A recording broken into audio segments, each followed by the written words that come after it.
মুসা আলাইহিস সালাম আল্লাহর একবার প্রশ্ন করলেন, ইয়া রব আল্লিমনি দুআআন আদউ বিহি, আপনি আমার এমন একটা জিকির শিক্ষা দেন যে জিকির দিয়ে আমি শুধু আপনার জিকির করব, কেউ এই জিকির করতে পারবে না। এই জিকির জানবো শুধু আমি, আর জানবেন কথা কন। প্রশ্ন করছে কে?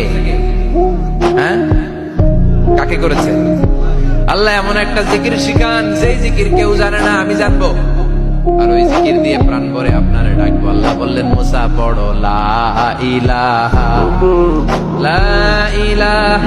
ইল্লাল্লাহ মুহাম্মাদুর রাসূলুল্লাহ। মুসা আলাইহিস সালাম বললেন, আল্লাহ চাইলাম কি, কইলেন কি? লা ইলাহা তো জাতীয় জিকির, এটা তো আন্তর্জাতিক জিকির, এটা জানে না এমন কেউ নাই, এমনকি হিন্দু ভাইরাও জানে। কথা কর।